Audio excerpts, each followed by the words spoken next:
வணக்கம். பக்கா பிளானோடு ரெடியான விஜய் மீண்டும் பரபரக்கும் அரசியல் களம்.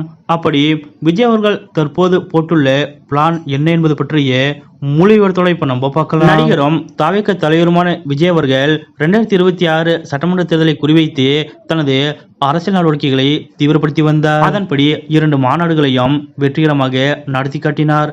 அந்த மாநாடுகளில் 10 முதல் 15 லட்சம் பேர் வரை கலந்து கொண்டதாக கூறப்படுகிறது. அந்த வகையில் விஜய்க்கு கூடும் மக்கள் கூட்டம் தமிழக அரசியலில் பல விவாதங்களை ஏற்படுத்தியது. பேசும் இடமெங்கும் அதிமுக, பாஜக, நாம் தமிழர் கட்சி, காங்கிரஸ் போன்ற எந்த கட்சியையும் குறிப்பிட்டு பேசாமல் திமுகவை மட்டுமே அதிகமாக விமர்சித்து வந்தார் விஜய் அவர்கள். அதோடு ஒவ்வொரு சனிக்கிழமையும் சில மாவட்டங்களுக்கு சென்று மக்கள் சந்திப்பை நடத்தி வந்தார்.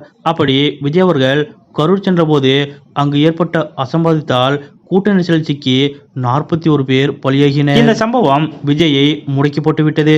கடந்த 3 வாரங்களுக்கு மேல் அவர் வீட்டிலேயே இருக்கிறார். ஆனாலும் கரூரில் பாதிக்கப்பட்ட மக்களின் குடும்பத்தாரோடு வீடியோ காலில் பேசிய விஜய் அவர்கள் அவர்களது வங்கி கணக்கில் அறிவிக்கப்பட்ட 20 லட்சம் ரூபாய்க்கான பணத்தையும் அனுப்பி வைத்தார். இந்நிலையில் வரும் திங்கட்கிழமையன்று விஜய் அவர்கள் பாதிக்கப்பட்ட மக்களை சென்னையை அடுத்த மாமல்லபுரத்தில் உள்ள ஒரு தனியார் மண்டபத்தில் சந்திக்க இருப்பதாக தகவல் வெளியாகியுள்ளது. இந்த சந்திப்பை தொடர்ந்து அடுத்த வாரத்திலிருந்து விஜய் அவர்கள் மீண்டும் மக்கள் சந்திப்பை நடத்த திட்டமிட்டுள்ளதாக கூறப்படுகிறது. ஆனால் இந்த முறை மக்கள் சந்திப்பிற்கு விஜய் அவர்கள் புதிய பிளான் ஒன்றை கையில் எடுத்திருப்பதாக தகவல் வெளியாகியுள்ளது. அந்த வகையில் குறிப்பாக இதற்கு மேல் ரோடு ஷோக்களை தவிர்த்துவிட்டு பொதுக்கூட்டங்களை நடத்த விஜய் அவர்கள் திட்டமிட்டுள்ளார். அதிலும் மதியம் 3 முதல் 5 மணிக்குள் இந்த பொதுக்கூட்டத்தை முடித்துவிடவும் அவர் முடிவு செய்திருப்பதாக கூறப்படுகிறது. விஜயின் அடுத்த கட்ட இந்த பயணத்திட்டம் குறித்த அப்டேட் ஓரிரு நாட்களுக்குள் வெளியாகும் என்று எதிர்பார்க்கப்படுகிறது. இதற்கிடையே பொதுக்கூட்டங்களை எப்படி நடத்துவது, எவ்வளவு நேரம் நடத்துவது,